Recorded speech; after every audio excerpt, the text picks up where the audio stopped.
Em menos de 10 minutos eu passei um monte de informações, né? É exatamente isso que a gente está vivendo, muitas informações. Enquanto o corpo trabalha, a mente muitas vezes fica em segundo plano, mas ela não para de funcionar. E ela executa várias tarefas silenciosamente, só que, ao mesmo tempo, em alerta para tudo que acontece à nossa volta. E como é que fica a nossa mente com tantas coisas acontecendo ao mesmo tempo? Hoje, aqui no nosso Momento Saúde, a gente vai conhecer um pouco mais sobre o funcionamento do nosso cérebro e como evitar o excesso de informações, estímulos e sobrecarga com o neurocirurgião Júlio Pereira. Boa tarde, doutor Júlio, como vai? Boa tarde, tudo bem? Que bom poder te receber e falar sobre esse assunto. É verdade que a gente pode estar obeso no cérebro? Verdade, a sobrecarga de informação no cérebro ela é prejudicial. A gente já falou aqui algumas vezes, né, sobre o tema como o cérebro funciona, como o pensamento também funciona, e a gente sabe que a gente precisa um tempo, né, para pegar uma informação, trabalhar nela, memorizar. Então, o processo de aprendizado da informação é um processo cíclico. Não adianta nada você só receber informação de forma intensa, o mesmo tipo de informação, que isso não vai ter resultado no longo prazo. Então, o que a gente costuma dizer é que você precisa fazer uma rotina, né? Ter uma organização. Eu costumo até brincar com os pacientes, falo assim, quando a gente trabalha o corpo fazendo atividade física, que eu sei que você gosta também bastante, a gente também está trabalhando nosso cérebro, porque o cérebro precisa de oxigenação, então o corpo estando bem, o cérebro também vai funcionar bem. Olha, então a gente não deve, enquanto está fazendo uma atividade, por exemplo, ficar ouvindo um podcast para aprender sobre algum assunto. Isso seria uma sobrecarga? Seria. Um mito que se tem é a questão do ser humano ser multitarefa. A gente consegue fazer várias coisas ao mesmo tempo. Normalmente a gente não consegue. O que a gente consegue é centrar atenção numa coisa enquanto o outro está ocorrendo em paralelo. Então, o ideal é você fazer uma atividade de cada vez, concentrar nessa atividade e fazer organizar. Então, pessoas que falam que ouvem e dormindo vão aprender, não existe isso.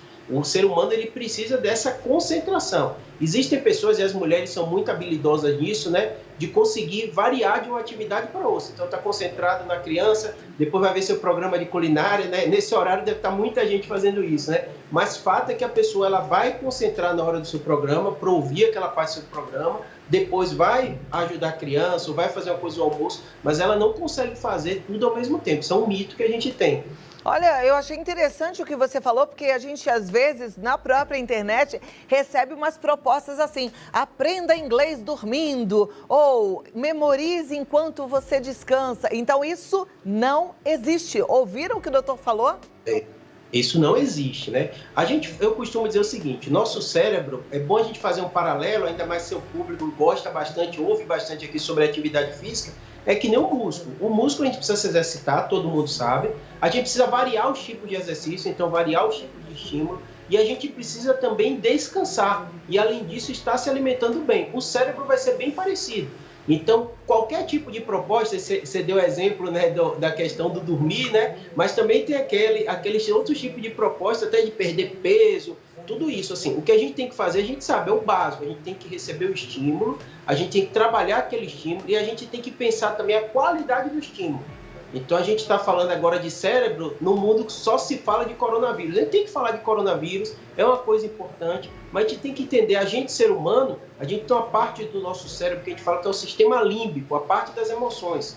Se você só estiver recebendo energia negativa, notícias ruins, isso vai ter impacto na sua qualidade de vida também. Então, ser humano, é atraído pelas notícias ruins. A gente é atraído pela última novidade. Mas a gente tem que ter uma rotina que organize. Vai ter que ter a distração, vai ter que ter a culinária. Seu programa faz muito disso, né? Vai falar de doença, depois fala da palavra de Deus, depois vai falar disso. Então, essa mudança de foco é essencial para a gente. Olha lá, mas com foco em cada coisa, né? No momento correto, a gente para e foca. Daqui a pouco, eu quero perguntar sobre os prejuízos que isso tudo pode ocasionar no cérebro, mas eu fiquei curiosa com uma coisa. Às vezes a gente pensa assim, que informação excessiva é só aquela informação, como eu mesma disse, né? De entrar em reuniões para ouvir sobre determinado assunto, de ficar toda hora pesquisando coisas no Google, de fazer exercícios pensando ou idealizando coisas, projetando o seu dia, mas tem também aquela pessoa que a gente chama de forma, errada até, de fofoqueira. Aquela pessoa que tá sempre com a antena pro alto, né? Então tá aqui conversando com o doutor, mas tá prestando atenção ali. Everaldo, por exemplo, tá numa fofoca boa ali. Aí, ó, as meninas lá da produção já falam. Eu aqui, quando eu tô no ar, eu tô com o foco no que eu tô falando, mas eu tô tipo a fofoqueira, porque eu tô atenta a tudo que acontece à minha volta. E tem gente que é assim na vida, né? Isso também faz mal, doutor? Mas não responde ainda não, daqui a 2 minutos, tá bom? Tudo bem. Quero saber se isso faz mal, porque eu conheço gente assim. Agora aqui, ó, doutor Júlio Pereira, de volta. Você entendeu qual que é essa pessoa que eu tô pensando aqui, Entendi. né? Tá aqui conversando, mas tá sabendo tudo o que tá acontecendo em volta. Isso também faz mal pro cérebro? Pode fazer. Eu costumo até falar o seguinte, o ser humano, se você compara com os outros animais, é que tem a linguagem mais desenvolvida. E através da linguagem a gente aprende, que é o que a gente está fazendo aqui no seu programa, você depois vai ensinar. Então a linguagem do ser humano é muito importante. E a linguagem vem junto com a informação. Então a gente prevê os problemas, que aí a gente pode traduzir na fofoca, né? Que é saber o que está acontecendo com o outro, que pode impactar na sua vida.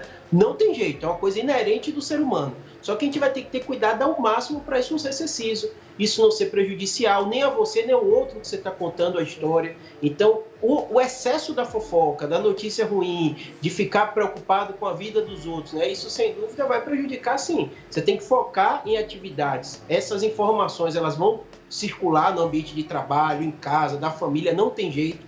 É próprio do ser humano, mas a gente tem que sempre estar modulando. Como eu falei, o mais importante da nossa vida é justamente a rotina, a gente saber que vai ter um momento para tudo. Legal. É verdade que o nosso cérebro ele é como se fosse um computador com uma capacidade X de armazenamento? É verdade. O nosso cérebro, o que acontece aí? É uma das estruturas mais complexas que se tem do universo, até comparado com as galáxias. Então a gente tem milhões de neurônios, com milhares de conexões cada um deles. E ele tem uma atividade que é uma atividade elétrica, é através de pulso elétrico. Por isso a gente fala eletroencefalograma, que é o nome do exame. E esses neurônios, eles vão modulando. E quanto melhor você faz uma atividade, melhor você vai ficar. Então ele tem uma capacidade não de regeneração tão boa, mas ele tem uma capacidade, se você treina muito a atividade, se você faz, você vai ficando melhor. Por isso que eu dou o exemplo do músculo, né? Você faz atividade, eu gosto também de fazer, você sabe que você, quanto mais faz, você melhor fica, mas se você passar aquele limite, vem o quê? Vem a lesão. Então você tem que estar sempre, o tempo todo, tentando manter uma rotina e um controle. Legal. A gente, na semana passada, falou sobre síndrome de burnout, que é o esgotamento, né? E que tem a ver com esse assunto. Mas antes da gente falar aí do que pode acontecer com o nosso cérebro nesse acúmulo de informações, o contrário também é nocivo, né? Tanto é que a gente ouve médicos como você falando da importância dos mais idosos praticarem exercícios que mexam com o cérebro, né? Os jogos de memória, o caça-palavras, a leitura, porque senão o cérebro também pode ficar atrofiado, é isso? Verdade. Tem uma coisa que eu falo bastante, eu trabalho muito com paciente da terceira idade, né? Que é na neuro, e tem muito paciente com tumor cerebral, e geralmente isso é terceira idade. E eu ouço uma frase, coluna também, né? Que é muito comum dizer assim, doutor, meu sonho é aposentar, mas quando eu aposentei, minha qualidade de vida piorou.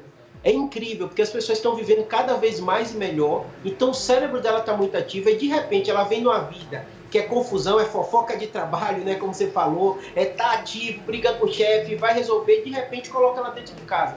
Ela está recebendo o mesmo salário, ela tem tempo para fazer o que ela achava que sempre quis fazer, mas muitos deles, eles não preenchem a atividade, e o cérebro começa a sentir. Então a memória começa a falhar, começa a se sentir o pensamento mais lento, começa a se sentir deprimido, às vezes desmotivado. Então o ser humano, ele precisa de atividade. Não só muscular, que é caminhada, a gente falou muito aqui sobre o prejuízo disso na pandemia, mas também ele precisa de atividade intelectual. Tá joia. Agora, vamos lá, quando tem muita informação, o que acontece? Esse esgotamento, ele transforma-se no quê? Isso. O que acontece? A primeira coisa que a gente já falou, né, é a qualidade da informação. Então, óbvio, enquanto a gente está acordado, a gente vai estar pensando, né? Não tem jeito, né? Então, você variar as atividade intelectual, de leitura, além disso, né, filmes, né, atividades que envolvam a área das artes, isso ajuda bastante, né? Além disso, as atividades cognitivas mesmo, né? Você sempre está imaginando que você tem que acordar um dia para aprender alguma coisa. Então, você sentar, você estudar. E o ser humano é um ser social. A pandemia está tirando muito isso da gente, né? Mas o ser humano, ele precisa interagir com o outro. Pode não ser para fazer fofoca, como a gente falou, mas a gente precisa conversar, saber o que o outro está sentindo. Isso é essencial para a atividade do ser humano. Por isso que a gente tem visto uma epidemia de transtorno de ansiedade, uma epidemia de depressão, num cenário que, teoricamente, as pessoas estão mais em casa. Mas por quê? Porque elas estão fazendo menos atividades físicas, que influenciam também isso, e também atividades intelectuais. E o burnout, ele vem justamente disso, de um cenário que você está fora do seu eixo, fora isso da sua rotina, tendo um bombardeio de notícias ruins, e o trabalho também ele mudou completamente, né? Até nossa entrevista está diferente, né? Então, as pessoas elas tiveram que se adaptar muito rápido a uma realidade muito diferente. Tá joia. Doutora, eu quero falar daqui a pouquinho sobre medicamentos que às vezes estimulam a capacidade cerebral, pelo menos é esse o apelo, né? Alimentação, vitamina, sono, porque eu sei que isso tudo influencia também. Mas também quero abrir perguntas para o nosso telespectador. Então, gente, ó, aproveite, estamos aqui com um neurologista maravilhoso. Inclusive, se você tiver com alguns sintomas na sua cabeça, que você fala assim, será que isso é porque eu estou pensando demais? Pode mandar a pergunta, tá? 11 9 50 45 18 40. Momento perguntas e o doutor responde em 2 minutos. Vem cá você comigo. Ó, hoje eu me coloquei aqui com esse vestido. Vamos lá, doutor Júlio Pereira e você com as perguntas. Doutor Júlio, mas eu disse que eu também quero saber um pouquinho sobre medicamentos. Eu não estou falando de vitaminas nem de suplementos. Tem medicamentos, aqueles que os médicos andaram recomendando aí para os adolescentes, falando que era importante, criança com déficit de atenção. Foi uma febre de muita gente usar. Descobri esses dias que tem gente que faz uso recreativo desses medicamentos que dão mais foco, né? Medicamento, tá? Eles são perigosos? Tem risco sim. A maioria das medicações, elas são pesquisadas para doença. Nesse contexto de Covid, se falou muito de pesquisa, né, de tudo isso. Então, você estuda com objetivo. Então, várias dessas medicações, elas são utilizadas, elas são boas. Os psiquiatras, as psiquiatras infantis, eles utilizam para pegar pacientes que têm uma doença que dificulta o foco e utilizam. E algumas pessoas, de forma completamente equivocada, começaram a imaginar se isso melhora em pessoas que têm transtorno de déficit de atenção, se eu, que estou normal, que não tenho nenhum diagnóstico de doença, tomar, isso vai melhorar meu cérebro? Não pode se afirmar isso, não tem estudo, é arriscado, as pessoas tomam de forma equivocada, sem prescrição médica, vendem até na internet, para você ter ideia como isso é arriscado, e toda medicação, por isso que vende em drogaria, é uma droga. Então ela é muito utilizada e mal utilizada, eu costumo até falar dos pacientes, a diferença do remédio para um veneno, às vezes, é o uso. Então, é bastante arriscado, sim. Perfeito. Agora, a alimentação equilibrada, inclusive suplementada quando há necessidade, sono de qualidade, isso faz diferença? Faz muita diferença. Eu costumo dizer que, assim, as coisas que a gente faz de forma rotineira, elas dão trabalho, elas são monótonas, né? Você sempre fala aqui da alimentação, né? Da sua alimentação, da atividade física. Isso é o dia a dia. Isso é que constrói um cérebro saudável. Então, da mesma forma que a gente fala, né? Para risco cardiovascular, pressão alta, diabetes, isso serve para o cérebro. Porque nosso cérebro está conectado. Então, o coração bate, o sangue passa pelas carótidas, chega no cérebro. Se você tem um vaso obstruído, o cérebro não vai receber a alimentação adequada, né, a glicose que ele precisa. Se você tem um corpo que o coração não está bom, muito pesado, obesidade, isso vai prejudicar também. Então, tudo que a gente sabe que parece ser senso comum, parece ser óbvio, mas é dificílimo de fazer. Eu tenho até uma brincadeira que eu falo com os pacientes, que às vezes eu sinto que não estão seguindo o que eu falo assim, tem uma brincadeira que fala assim, o médico falou, você tem uma doença muito grave e você pode morrer, mas você tem uma forma de resolver isso. Aí o paciente pergunta, qual é a forma? Ele fala assim, mudando seus hábitos. Ele, ixi, doutor, então não vai ter jeito não. Então, assim, parece uma coisa simples, mas alimentar bem, fazer atividade física todo dia, é uma rotina que ela é estafante para quem não tem costume, mas isso é o que dá o melhor resultado. Não tem pílula mágica, não tem nada disso. Tá joia. Agora vamos às perguntas, né? Temos telespectador que sempre participa do programa e eu gosto muito de poder atender as dúvidas. A gente já vai colocando na tela aí. Vamos lá, produção. para que o Dr. Júlio Pereira possa responder, né? E aí eu já aviso a você que está assistindo ao programa, presta atenção, porque as perguntas são muito comuns e a gente acaba aprendendo com a dúvida do outro. A Denilza, ela é da Bahia, ela diz assim, tenho ardência na cabeça, sinto como se derramasse água fria e tenho muita insônia, devo me preocupar? Ela deve procurar alguns cuidados. Número 1 é entender por que essa insônia está vindo. Ela está tendo os hábitos bons de descansar, de relaxar, de não levar problema para a cama, não ficar pegando o celular, não tomar café, nem muita alimentação. E se esse incômodo está doendo muito, ela tem que procurar o clínico para ver qual a causa. Tá joia. Faltou um Rzinho ali no derramasse, mas tá tudo certo. Vamos pro próximo, gente. Próxima pergunta, então. No caso de Denilza, procure um médico, porque é importante você entender o que tá acontecendo aí contigo, tá? A Diana, de Itapevi, São Paulo, diz assim, toda noite, quando vou dormir pelo celular, eu escuto meditação, com duração de 3 horas, para escutar enquanto durmo. Durmo rapidinho, nunca mais tive problema para dormir. Isso faz mal pro cérebro? É uma preocupação que ela tem. Excelente estratégia. Os sons, por exemplo, tem muito paciente que reclama de zumbido, quando tudo fica em silêncio, aí vem aquele zumbido. Ou pessoas são muito agitadas. A música, o relaxamento, ele é fantástico.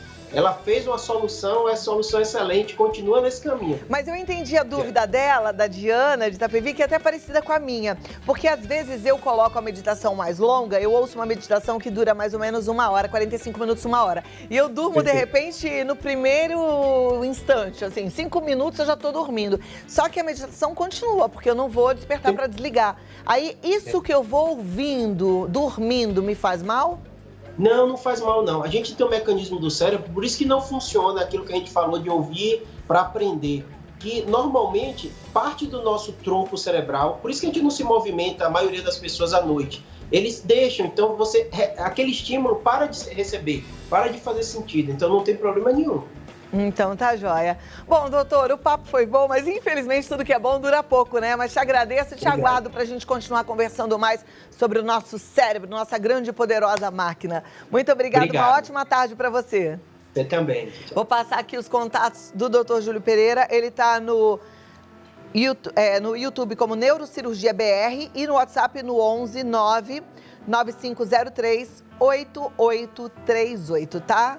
Vai lá, segue que você vai aprender bastante. E falando nessa questão de tanta informação e da gente ter que estar atento a tudo, hoje eu tenho uma live às 8 horas da noite com a doutora Ana Paula Pena, falando exatamente sobre isso para as mães. Aproveitando aí que é a semana do Dia das Mães, falando sobre Mãe Maravilha. Será que existe? Muitas de nós nos consideramos, né? Uma mãe maravilha, aquela mulher maravilha em forma de mãe. A gente quer dar conta de tudo. Muitas vezes a gente até consegue, mas vamos conversar sobre o que isso significa e representa para o nosso corpo, para o nosso cérebro, para a nossa saúde, tá bom? Gente, eu tô muito contente hoje de poder falar para você de um produto que eu tive o privilégio de conhecer. Tá? E eu conheci mesmo de fato, quem acompanha o programa sabe, eu fui presenteada inclusive há 2 dias com uma linha completa de um produto chamado Lisme, que deixa o cabelo assim, ó, liso, alinhado. Depois eu fiz meus cachos aqui, mas continua maravilhoso com o movimento. Ele facilita demais o nosso dia a dia. Se quiser deixar lisinho, também fica lisinho. E eu quero apresentar para você hoje a diretora dessa fábrica e apresentar um pouco mais esse trabalho sério que a Tuon tem feito há tantos anos, não é verdade, Tânia? Olá, Cláudia. Que honra recebê-la, obrigada pela visita.